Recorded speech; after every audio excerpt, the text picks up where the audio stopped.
சரியா தொடர்ந்து நேரம் 8 மணி 8 நிமிடங்கள். நாங்கள் அடுத்ததாக வார்த்தை வெளிச்சத்தை பகுதிக்கூடாய் கடந்து செல்வோம். உங்களோடு மூத்த ஊழியர் இணைந்திருக்கிறார்கள் மகேந்திரன் ஐயா. அவர்களை அழைப்புகள் கொண்டு வந்து வார்த்தையின் வெளிச்சத்தை காண்போமா? அழைப்போம், இணைப்போம் வார்த்தையோடு. பிரைஸ் லார்ட் ஐயா. Praise lord sister. Praise lord. Praise lord ஐயா. கர்த்தராகிய இயேசு கிறிஸ்துவின் நாமத்தினாலும் சங்கம வானொலி கூடாக நித்திய வெளிச்சத்தில வார்த்தையின் வெளிச்சத்தின் பகுதியில் உங்களை நான் வாழ்த்தி வரவேற்கிறேன். எடுத்து வாருங்கள், வெளிச்சத்தை காண ஆவலாயிருக்கின்றோம். ஆமென். அன்பான பரலோக தகப்பனே சுவாமி, இன்றைய நாளே சங்கம வானொலியிலே நித்திய வெளிச்ச நிகழ்ச்சியிலே தேவ செய்து கொடுக்க என்னை நினைப்பூற்றீரே. அந்த கிருபைக்காக நன்றி ஆண்டவரே. ஐயா, இந்த சங்கம வானொலியிலே நித்திய வெளிச்சத்திலே கொடுக்கிற ஒவ்வொரு வார்த்தைகளும் கத்தவை கருக்குள்ள பட்டயமாக உலகம் எங்கு மூடிவு செய்கிறீர் சுவாமி. அந்த கிருபைக்கா நன்றி. ரட்சிக்கப்படாத மக்கள் ரட்சிக்கப்படுவோம் ஆண்டவரே. நீரான் உண்மையான தெய்வம் உண்டு கண்டுகொள்ள சுவாமி. இந்த சங்கம வானொலி மூலம் நீர் எங்களை ஏற்படுத்தியதே சுவாமி. அந்த கிருபைக்கா தொடர்ந்து நான் கொடுக்கும் வார்த்தை என்னை மறுத்து நீர் பேசும் ஆண்டவரே. மறு ஒளிபிள்ளை கேட்கும் பொழுது சுவாமி, கேட்கிற பிள்ளைகளும் ஆசீர்வாதத்தை பெற்றுக்கொள்ள நீ கிருபை செய்ய வேண்டுமாக எல்லாம் வல்ல இயேசு கிறிஸ்துவின் அதிகாரமுள்ள நாமத்தினாலே ஜெபிக்கிறேன் பரமபிதாவே. ஆமேன், ஆமேன், ஆமேன். இன்றைய நாளிலே செய்தியின் தலைப்பு இரட்டிப்பான வரத்தை பெற 4 அனுபவங்கள். இரட்டிப்பான வரத்தை பெற 4 அனுபவங்கள். எடுத்துக்கொண்ட வசனம் 2 ராஜாக்கள் 2ஆம் அதிகாரம் 1-2. 2 ராஜாக்கள் 2ஆம் அதிகாரம் 1-2 வாசிக்கிறேன். கர்த்தர் எலியாவை சுழல் காற்றிலே பரலோகத்துக்கு எடுத்துக்கொள்ளப்படுகிற போது எலியா எலிசாவோட கூட கில்காலிலிருந்து புறப்பட்டு போனான். எலியா எலிசாவை நோக்கி, நீ இங்கே இரு, கர்த்தர் என்னை பெத்தேல் மட்டும் போக அனுப்புகிறார் என்றான். அதற்கு எலிசா, நான் உம்மை விடுகிறதில்லை என்று கர்த்தரின் ஜீவனை உம்முடைய ஜீவனை கொண்டு சொல்வேன் என்றான். அப்படியே இருவரும் பெத்தேலுக்கு போனார். இதிலே குருவும் சீஷனுமாக எலியாவும் எலிசாவை காண்கிறோம். எலியா எங்கு சென்றாலும் எலிசா நிழலை போல பின்பற்றி கொண்டே வந்தார். அவர்கள் கில்கால், பெத்தேல், எரிகோ, ஜோர்தான் என்ற 4 இடங்கள் வழியாக நடந்து வந்தார்கள். இவை 4 முக்கியமான 4 ஆவிக்குரிய அனுபவங்களாகும். முடிவிலே எலிசா இரட்டிப்பான ஆவியின் வரங்களை பெற்றார். நாம் கிறிஸ்துவை அவ்விதமே பின்பற்ற வேண்டும். ஆட்டுக்குட்டி ஆனவர் எங்கே போனாலும் அவரை பின்பற்றுவர்களாக இவர்கள் மனுஷரிலிருந்து தேவனுக்கும் ஆட்டுக்குட்டியானவருக்கும் முதற்பயனாக மீட்டுக் கொள்ளப்பட்டவர்கள் என்று வெளிப்படுத்தல் 14:4 சொல்கிறது. எலியா கிறிஸ்துவுக்கும் எலிசா சபைக்கு முன் அடையாளமானவர்கள். எலியா சுழல் காற்றில் பரலோகத்துக்கு எடுத்துக்கொள்ளப்பட்டார். இயேசு மேகத்தின் மேல் எடுத்துக்கொள்ளப்பட்டார்.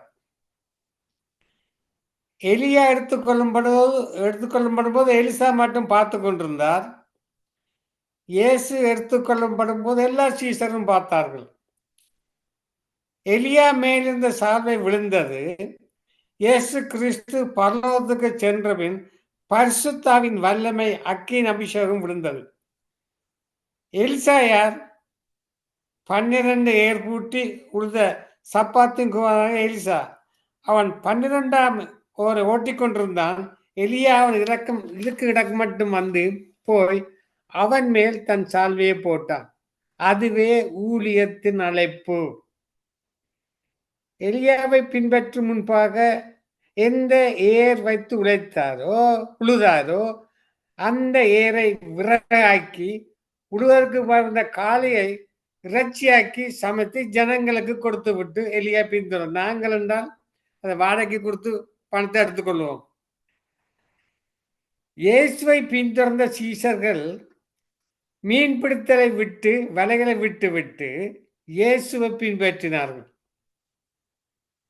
இதில் ஒரு கேள்வி, எப்படி திரளான மீன்களை பிடித்தார்கள்? இந்த திரளான மீன்களை பிடிக்கும் பொழுது, இப்ப என்ன பொறுத்த திரளான மீன்களை பிடிக்கும் போது எனக்கு ஒரு ஆசை வந்துடும். இந்த மீன்களை வித்து ஒரு காரை வாங்கலாம், ஒரு வீட்டை வாங்கலாம். அதுக்கு பிறகு இயேசுட்ட போகும்னு சிந்திக்கலாம். ஆனால் இந்த சீஷர்கள் மீன் பிடித்ததை விட்டு வலைகளை விட்டு விட்டு இயேசுவை பின்பற்றினார். இங்கேதானே ஒரு ஆழமான சத்தியம் இருக்கு. அதாவது இயேசுடைய பிரசன்னம், அவர் நடந்தாலும் பிரசன்னம், பேசினாலும் இந்த பிரசன்னம் இருக்கும் பொழுது எல்லாத்தையும் மறந்து அவருக்கு பின்னாலே சென்று விடுவார்கள். அதான் பாடல் ஒன்று இருக்கல்ல, இயேசுவின் பின்னே போக துணிந்தேன், பின்னோக்கே நான் பின்னோக்கே நான் என்று. அதாவது கலப்பையின் மேல் கை வைத்து விட்டு பின்னிட்டு பார்க்கிறவனும் பரலோக ராஜ்யத்துக்கு தகுதி உள்ளவன் அல்ல. பாருங்க, நெப்போலியன் ஒரு யுத்தத்துக்கு பாலத்தை கடந்து எதிரிகளை தாக்கிய போது பலமுறை அவரது வீரர்கள் பின்னோக்கி ஓடி வந்து விட்டார்கள் பாலத்தின் மூலம். நெப்போலியன் செய்தது என்ன? மீண்டும் வீரர்களை நடத்தி கொண்டு போர் யுத்தம் செய்து பாலத்தை வெடி வைத்து தகர்த்து விட்டார். இனி பின்வாங்க முடியாது என்ன என்பதை கண்டு அவர்கள் வீராவேசமாக போரிட்டு ஜெபித்தார்கள். ஒன்று செய்க பிலிப்பியர் 3:13-14 சொல்லுகிறது, ஒன்று செய்கிறேன், பின்னானவளை மறந்து முன்னானவளை நாடி கிறிஸ்து இயேசுவுக்குள் தேவன் அழைத்த பரம அழைப்பின் பந்தய பொருளுக்காக இலக்கை நோக்கி தொடர்கிறேன். அவருக்காக இல்லாவற்றை நஷ்டம் என்று விட்டேன், குப்பையுமாகிறேன். பிலிப்பியர் 3:13. பாருங்கள், இந்த மாய வித்தக்காராக இருந்தவர் அநேகர் தங்கள் புஸ்தகங்களை கொண்டு வந்து எல்லாருக்கும் சுட்டெடுத்தார். சரியான விலை என்ன? அவைகள் கிரியத்தை தொகை பார்த்து 50,000 வெள்ளிக்காசை கண்டார்கள். அநேகர் ஊழியத்துக்கு வரும்போது தங்களுடைய பட்டப்படிப்பு, சர்டிபிகேட் எல்லாவற்றையும் எரித்து விட்டு உலக ஆஸ்திகளை விற்று ஊழியத்துக்கு கொடுத்து விட்டு வந்ததை பார்க்கிறோம். அதனுடைய அர்த்தம் என்ன? நாங்கள் ஒருபோதும் விட்டு விட்டு வந்து நேராக திரும்பி பார்க்க மாட்டோம், பின்வாங்க மாட்டோம். இந்த படிப்பை விடுகிறார்கள், எல்லா உலகத்தை வெறுக்கிறார்கள். ஆனால் இன்றைய நாளிலே பட்டப்பெயர்கள், ரெவரன்ஸ், டாக்டர், பட்டப்பெயர்களை முன்னுக்குவாங்க ஆசைப்படுகிறார்கள். வேதம் என்ன சொல்கிறது? ஒருவன் என்னை பின்பற்றி வர விரும்பினால் அவன் தன்னைத்தானே வெறுத்து தன் சிலுவையை எடுத்துக்கொண்டு பின்பற்ற கடவுள். பாருங்க, எலியா எடுத்துக்கொள்கிற நேரத்தில் எலிசா கேட்டதெல்லாம் இரட்டிப்பான ஆவியின் வரங்கள் தான். உம்மிடத்தில் இருக்கிற ஆவியின் வரங்களை பார்க்கிலும் இரட்டிப்பான ஆவியின் வரம் வேணுமென்று கேட்டு அப்படியே பெற்றுக்கொண்டார்.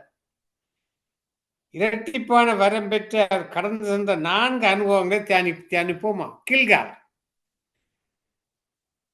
கர்த்தர் எலியாவை சுழல் காற்றிலே பரலோகத்துக்கு எடுத்துக்கொள்ளப்படுகிற போது எலியா எலிசோட கூட கில்கால் இருந்து புறப்பட்டு போனான். கில்கால் என்ற வார்த்தைக்கு எகிப்து நிந்தை புரட்டப்பட்ட இடம் என்பது அர்த்தம் என்று வேதாகம் சொல்கிறது.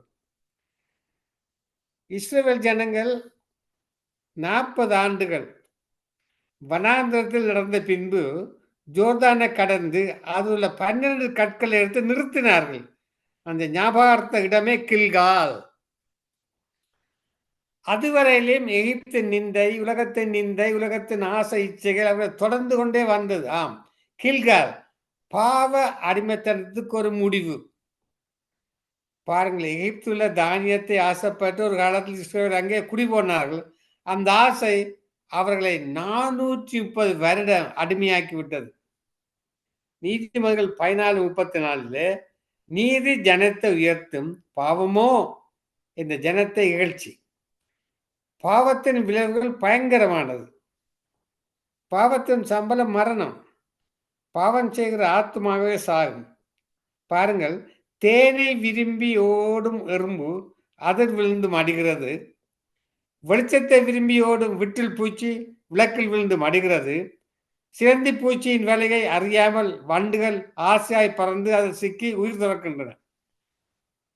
பாவம் விட முடியாத பழக்க வழக்கமாகிறது. முடிவில் இச்சையும் நிந்தையும் அவமானத்தையும் கொண்டு வருகிறது. அதற்காக இயேசு கிறிஸ்து தம்முடைய உயிரை கொடுத்தாரே. மோட்ச பிரமாணம் என்ற புத்தகத்தில் கிறிஸ்தியான் சிலுவை அண்டை வந்து நின்றபோது அவன் முதுகில் உள்ள பாரச்சுமை கீழே விழுந்தது. மகனே, உன் பாவங்கள் உனக்கு மன்னிக்கப்பட்டது என்றார். விபச்சாரத்தில் சிக்கொண்ட பெண்ணை பார்த்து போ, இனி பாவம் செய்யாது என்றார். 38 வருடம் திமிர்வாதக்காரர் இருந்த இயேசு பார்த்து, இதோ நீ சொஸ்தமானாய், அதிக கேடானது ஒன்றும் வராதபடி நீ பாவம் செய்யாதே என்றார். பாருங்கள், அந்த பெஸ்தா குளத்திலே 38 வருடமாயிருந்தான். அதை தண்ணி கலக்கும் பொழுது யார் முதல் இறங்குகிறார்களோ அவர் குணப்படுவார்கள் என்று வேதத்தில் இருக்கிறது. ஞானப்பிரசாதம் சொல்லியிருந்தார். என்னுடைய கேள்வி, அந்த குளத்திலே தண்ணி கலக்கும் போது இருந்து சுகப்படுத்தவர் எவரும் இல்லை, வேதத்தில் எழுதவே இல்லை. வேதத்தை குறிப்பிட்டிருக்கின்றது, ஆனா ஒரு சம்பவம் நடைபெறவில்லை அந்த பெதஸ்தா குளத்தை. அப்படியானால் ஏன் அந்த பெதஸ்தா குளம் அங்கே குறிப்பிட்டிருக்கிறது? கேள்வி. அதென்ன பொறுமையைத்தான் அங்கே குறிக்கப்படுகின்றது. இந்த பெதஸ்தா குளத்தை நான் பார்த்தேன். இந்த பெதஸ்தா குளத்திலே அந்த படியிலே பிடி ஒன்றும் இல்லை, கஷ்டம் இறங்குறது. ஆனா அந்த பெதஸ்தா குளம் கலக்கப்படவும் இல்லை, தேவதூரம் கலக்கப்படவும் இல்லை, யாராவது விழுந்து சுகப்படுத்தவும் இல்லை, வேதத்தில் எழுதவில்லை. ஆனால் பொறுமையை அங்கே குறிக்கிறது. கில்கால் என்ற என்ன? கில்கால் என்பது நம்முடைய பாவங்கள், சாபங்கள், ரோகங்கள், நோய்கள், சத்ருவின் அடிமைத்தனங்கள், நிந்தைகள், அவமானங்கள் எல்லாம் புரட்டி போட்டப்பட்ட இடம்தான் கில்கால். ஆமேன். இப்ப சிலுவையை பாருங்கள், நீ பாருங்கள். நாம் அவருடைய நிந்தையை சுமந்து பாரியத்துக்கு புறம்பே அவரதுக்கு புறப்பட்டு போக கடவோம். பாருங்கள், ஒரு கதை ஒன்று கேள்விப்பட்டேன். நன்றாக வளர்ந்த ஒரு ஆலயத்தின் போதகர் மேல் சிலர் பொறாமை கொண்டார்கள். ஒரு கற்பமான ஒரு பெண்ணை அழைத்து கொண்டு வந்து உன்னுடைய பாவத்தின் விளைவுதான் வயிற்றுள்ள குழந்தை என்று குற்றம் சாட்டினார்கள். ஆனால் அந்த ஊழியர் பதில் பேசவே இல்லை. சபையை விட்டு துரத்தினார்கள். முடிவிலே ஒரு சிறிய கோயிலை தங்கி ஜெபம் பண்ணி கொண்டிருந்தார். அந்த பெண் தான் தவறான முறையில் பெற்ற குழந்தை அவரிடம் கொடுத்தார். அவர் அதையும் ஏற்றுக்கொண்டார். 5 ஆண்டுகள் கடந்தன. கர்த்தர் அந்த பெண்ணை கொடிய வாதையினால் வாதித்தார். அப்பொழுது அவள் ஊரில் எல்லா ஜனங்களையும் கூட்டி வைத்து தன் பாவத்தை அறிக்கையிட்டால், அவருக்கு எனக்கு தொடர்பில்லை என்ற கள்ளத்தொடர்பு அறிக்கையிட்டால், அதோடு மரித்தார். அந்த போதர நிந்தை மாறுகிறது. கில்கால் நிந்தை புரட்டப்பட்ட இடம். இப்படி இருக்க ஒருவன் கிறிஸ்துவுக்குள் இருந்தால் புது சிருஷ்டியாகிறான், பழையனவை ஒளிந்து போன எல்லாம் புதிதாயின. 2 கொரிந்தியர் 5:17. பாருங்கள், அமலேக்கின் ராஜாவை ஆகாவை சாமுவேல் கில்காலிலே துண்டித்து போட்டான். அமலேக் என்றால் மாமிசம் இச்சை என்பது அர்த்தம். கிறிஸ்துவுக்குள் வந்த பின்பு மாமிச இச்சைகளுக்கும் பாவ பழக்கங்களுக்கும் இரகசியமாக தீன் போட்டு கொண்டிருக்காதே. இரக்கம் இல்லாமல் அவைகளை துண்டித்து போடு. தன் பாவங்களை மறைக்கிறவன் வாழ்வடைய மாட்டான், அவைகளை அறிக்கை செய்து விடுகிறவன் இரக்கம் பெறுவான். நம்முடைய பாவங்களை நாம் அறிக்கையிட்டால் பாவங்களை நமக்கு மன்னித்து எல்லா அநியாயத்தை நீக்கி நம்மை சுத்திகரிப்பதற்கு அவர் உண்மையும் நீதியும் உள்ளவராக இருக்கிறார். கில்காலோடு உங்கள் பாவ வாழ்க்கை முடிவு உண்டாகட்டும். அடுத்தது பெத்தேல். எலியா எலிசாவை நோக்கி, நீ இங்கே இரு, கர்த்தர் என்னை பெத்தேல் மட்டும் போக அனுப்புறாரு. அப்படியே இருவரும் பெத்தேலுக்கு போனார்கள். பெத்தேல் என்ற வார்த்தைக்கு தேவனுடைய வீடு என்ற அர்த்தம் என்று வேத ஆராய்ச்சியாளர் குறித்திருக்கிறார்கள். அங்கே யாப்போக்கு தேவனுடைய வீட்டை பற்றிய தரிசனம் உண்டானது. இது தேவனுடைய வீடு எல்லாரும் வேற இல்லை, இது வானத்தின் வாசல் என்றான். ஆதியாக 27:17. பாவத்தை விட்டு விட்டு கடந்து வந்த நமக்கு நம்முடைய தேவனுடைய வீட்டை பற்றிய தரிசனம் தேவை. தரிசனம் இல்லாத இடத்தில் ஜனங்கள் சீர்கட்டு போவார்கள். புதிய ஏற்பாட்டிலே தேவனுடைய வீடு என்பது சபையை குறிக்கிறது. தாமதித்து போனார்கள், தேவனுடைய வீட்டிலே நடக்க வேண்டிய வகையை அறியும்படி இவர்களை உனக்கு எழுதுகிறேன். அந்த வீடு ஜீவனுள்ள தேவனுடைய சபை, சத்தியத்துக்கும் தூணும் ஆதாரமாக இருக்கின்ற 1 தீமோத்தேயு 3:15 சொல்கிறது. சபை என்பது என்ன? சபை என்பது கிறிஸ்துடைய சுய இரத்தத்தினால் சம்பாதிக்கப்பட்டது. இரட்சிக்கப்படுபவர்கள் கர்த்தர் அனுதினமும் சபையிலே சேர்த்து கொண்டு வந்தார். அது பரலோகத்தில் பேர் எழுதப்பட்ட சர்வ சங்கமான சபை. கில்காலை தொடர்ந்து பெத்தேலுக்கு வருகிறது. இரட்சிப்பின் அனுபவத்தை தொடர்ந்து சபையின் ஐக்கியம் வருகிறது. கிறிஸ்தவ வாழ்க்கையிலே நம் தனித்து இயங்க முடியாது. நம்முடைய சரீரத்திலே ஒரு உறுப்பு தனியா இயங்குமானால் அது அழுகி அல்லவா போய்விடும். ஒண்டியா இருந்து விடுறவனுக்கு ஐயோ. 2 பேர் அவருடைய நாமத்திலே கூடி வந்தால் கர்த்தர் அவருடைய மத்தியிலே வருவார். 2 பேர் ஒரு காரியத்தை குறித்து ஒருமனப்பட்டால் கர்த்தர் அதை வாய்க்கச் செய்வார். அப்படியானால் ஏராளமான பேர் கூடி ஆராதிக்கும் போது அது எத்தனை ஆசீர்வாதம். சபை கூடி விடுதலை சிலர் விட்டுவது போல நாமும் விட்டு விடாமல். ஏன் இந்த வார்த்தை இருக்கு தேவனுடைய பிள்ளைகளுக்கு? சபை கூடுதலை விட்டு விடாமல். பாஸ்டர் ஞானப்பிரசாத் கருத்து சொன்ன, நாங்கள் ஒரு நாள் சபைக்கு போகாவிட்டால் ஒரு நாள் சத்துரு வலையை வீசி விட்டுருவாங்க. ஓஹோ, இவன் சபையை விட்டு வெளியே வாரார் என்னுடைய உலகத்துக்கு வீசி, அதான் இவங்க கோணமா இருக்கும்.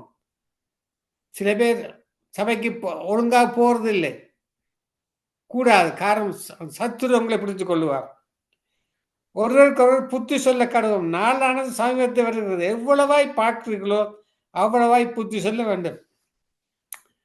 பெத்தேலுக்கு வந்தபோது யாக்கோபர் பொறுத்தனை செய்தது. அதுதான் தசமபாக பொருத்தனை. தேவரீர் எனக்கு தரும் எல்லாவற்றிலும் நமக்கு தசமபாகம் செலுத்துவேன் என்று சொல்லி பொருத்தனைகளை பண்ணி கொண்டார். தசமபாகத்தை கர்த்தருக்கென்று கொண்டு வரும்போது கர்த்தர் வானத்தின் பல்கனிகளை திறந்து இடங்கொள்ளாமல் போக மட்டும் நம்மை ஆசீர்வதிப்பார். அதன் விளைவாக யாக்கோபு எத்தனை ஆசீர்வாதம்! லாபான் வீட்டுக்கு வந்தபோது அவனுக்கு பெண் கிடைத்தது, சொத்து கிடைத்தது, திரளான ஆடு மாடுகள் கிடைத்தது. ஒரு நாள் தேவன் யாக்கோபை நோக்கி, எழுந்து பெத்தேலுக்கு போய் அங்கே குடியிருந்து உன் சகோதரனாகிய ஏசாவன் முகத்துக்கு விலகி ஓடி போறது போது தரிசனமான தேவனுக்கு அங்கே ஒரு பணிபடத்தை உண்டாக்குகின்றார். இதை கேட்டுக்கொண்டிருக்கிற சகோதரியே, நம்முடைய வாழ்க்கையிலே பல போராட்டங்கள் சோர்வு வரும். தேவனுடைய வார்த்தை நம்பி கீழ்ப்படியும் போது, தேவனுக்கு தாளந்தை கொடுக்கும் போது, தேவனுக்கு நேர்த்தை கொடுக்கும் பொழுது, தேவனுக்கு நான் நிகழ்ச்சி நடத்தும் போது நிச்சயம் உலகம் நம்மை ஏற்காது, நம்மை வித்தியாசமாக பார்க்கும். அதிலும் இயேசு திரும்பி வருவார் என்றால் உலகம் நம்மை கேலி செய்கிறார். ஒருவர் கேட்டா, ஐயா, ஆண்டவர் உங்களோட பேரெல்லாம் உள்ளங்கையில் வரைந்திருக்கிறேன் எழுதியிருக்கிறேன் நான் கேள்விப்பட்டேன், அது எப்படியா நடக்கும்? இது நடக்காத ஒரு காரியம் என்று அவர் எனக்கு சொன்னார். ஆண்டோட கையிலே எல்லாத்த பேரும் குறிப்பிட முடியாது, நடக்காத ஒரு காரியம், நடக்காத சம்பவம்னு சொன்னார். நான் அப்ப கூப்பிட்டேங்க, பாரு உங்களோட ஐபோன் இருக்கான்னு கேட்டேன். இருக்குண்டார். அப்போ சொன்னேன், நீ கையில வச்சிருக்கிற ஐபோன் இந்த உலகமே கைக்குள் இருக்கின்றன்னு நல்லா சிந்தித்து பாரு. இந்த ஐபோனுக்குள்ள எல்லாமே அடங்கி இருக்கு என்றால் ஆண்டவருக்கு அவருடைய கருத்தில் என்னென்னலாம் இருக்கும் சிந்தித்து பாருங்கள் என்று அவர் ஒன்றும் பேசாமல் போய்விட்டார். நம்முடைய போராட்டங்கள் வரும். கர்த்தர் நம்ம பெத்தேலுக்கு போன்னு சொல்றாரு. கர்த்தருடைய பிள்ளைகளுக்கு கண்டிப்பாக போராட்டம் வரும். சொகுசான வாழ்க்கை இல்லை, சொகுசான வாழ்க்கை இல்லை. எரிகோ பின்பு எலியாவை நோக்கி, எலிசாவே நீ இங்கே இரு, கர்த்தர் என்னை எரிகோ மட்டும் போக அனுப்புறார் என்றான். அப்படி அவர்கள் எரிகோக்கு வந்தார்கள். கீழ்கால் பெத்தேலுக்கு அடுத்தது எரிகோ வருகிறது. எரிகோன் அனுபவம் என்ன? துதியின் சத்தத்தால் அரண்களையும் மதில்களை நொறுக்கி விழச் செய்யும் அனுபவம். எரிகோ என்றால் பேரீச்ச மரங்கள் பட்டம் என்பது அர்த்தம் என்று சிலர் சொல்லுகிறார்கள். அன்று எரிகோ மதில்கள் தேவ ஜனங்களை எதிர்த்து சவால் விட்டது. அங்கேதான் அவர்கள் துதியின் வல்லமை ருசித்தார்கள். உங்கள் வாழ்க்கையிலே பல எரிகோக்கள், பல முட்டுக்கட்டைகள், பல தடைகள், உங்கள் துதியின் சத்தம் அவைகளை நொறுக்கி விழ செய்யும். நாங்கள் துதிக்க துதிக்க துதிக்க நேரம் கிடைக்கிற போதெல்லாம் நாங்கள் தேவனை நோக்கி துதிக்க துதிக்க துதிக்க எல்லா கட்டுக்களும் மறந்து போகும். பாருங்கள், பவுலும் சீலாவும் துதித்து பாடின போது சிலத்தான் அஸ்திபாரம் அசைந்தது, கதவுகள் திறந்தது, எல்லா கட்டுகளும் சுழன்று போயிடுச்சு. நான் இதுக்கு பவுலும் சீலாவும் அந்த சிறைச்சாலையிலே கால்களை விலங்கி மாட்டி வச்சு எப்படி துதிப்பார்கள், எவ்வளவு வேதனையா இருக்கும் இருள். அது ஒரு கர்த்தருடைய கிருபை. கர்த்தர் பெரியவர். தம் தேவனுடைய நேரத்தில் நமது பரிசுத்தம் மிகவும் துதிக்கப்படத்தக்கவர். தேவனுடைய பிள்ளைகளே, துதியிலே தேவ பிரசனம் வருகிறது. தேவ தூதர்கள் வருகிறார்கள். துதிகளின் மத்தியிலே வாசம் பண்ணுகிற கர்த்தர் இறங்கி வருவார். நம்மை குறித்து கர்த்தருக்கு ஒரு எதிர்பார்ப்பு உண்டு. இந்த ஜனத்தை எனக்கென்று ஏற்படுத்தினேன், இவர்கள் என்னை துதியை சொல்லி வருவார்கள். நாம் சென்று சேரப்போற தேசம் துதி மயமான தேசம். இருந்தவரும் இருக்கிறவரும் ஒருவருடைய சர்வரும் தேவனைய கர்த்தர் பரிசுத்த பரிசுத்தர் இரவும் பகலும் ஓயாமல் சொல்லிக் கொண்டிருந்தது. கேட்டுக்கொண்டிருந்த சௌரிய சௌரியே, பரிசுத்த ஆவியின் அபிஷேகத்தை பெற்றுக்கொள்ளுங்கள். அந்த நதிதான் பரிசுத்த ஆவியான நதி. அவரே ஆவியின் வரங்களையும் வல்லமைகளையும் ஆவியின் கனிகளை நமக்குள்ளே கொண்டு வருகிறார். பரிசுத்த ஆவிய சால்வையை உன்மேல் விடுவதற்கு ஆயத்தமாக இருக்கிறதா? இதோ உன்னத பலன் உங்கள் மேல் இறங்கி வருகிறது. ஆவியின் வரங்களையும் வல்லமையிலும் இரட்டிப்பா பெற்றுக்கொள்ளுங்க. ஆமென். ஜெபம் செய்யும்.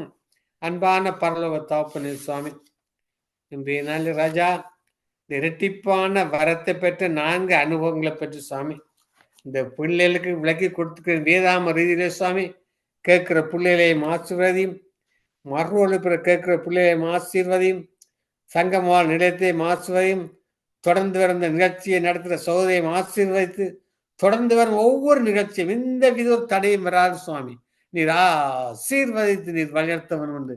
எல்லாம் வல்ல இயேசு கிறிஸ்துவின் அதிகாரம் உள்ள நாமத்தினாலே ஜெபிக்கிறேன் பரமபிதாவே. ஆமென், ஆமென். ஆமென், ஆமென், ஆமென். நன்றி, நன்றி, நன்றி, நன்றி ஐயா. அருமையான வார்த்தையின் வெளிச்சம் வெளிப்பாடுகளோடு வெளிச்சத்தை நமக்கு வெளிப்படுத்தினீர்கள். இரட்டிப்பான நன்மையை பெற 4 அனுபவங்கள். நிச்சயமாக அந்த கீழ்கால அனுபவம் நமக்கு வேணும். பிதஸ்தா குலத்து பொறுமையின் அனுபவம் நமக்கு வேணும். பாவங்கள் அறிக்கையிட்டு விட்டு விடுகிற அனுபவம் வேண்டும். இப்படியாக 4 அனுபவங்களை சொல்லி நம்மை சத்தியத்தின் ஆழத்தை வெளிப்படுத்தி அப்படியாக கற்றுக் கொடுத்த உங்களை, எங்கள் குடும்பத்தை, உங்கள் ஊழியங்களை கர்த்தர் நிறைவு ஆசீர்வதிப்பாராக. கர்த்தரை சித்தமா நாங்கள் இன்னொரு அழைப்பில் சந்திக்கும் போது சமாளித்து கூறுகிறோம். நன்றி ஐயா. நன்றி சகோதரர், நன்றி.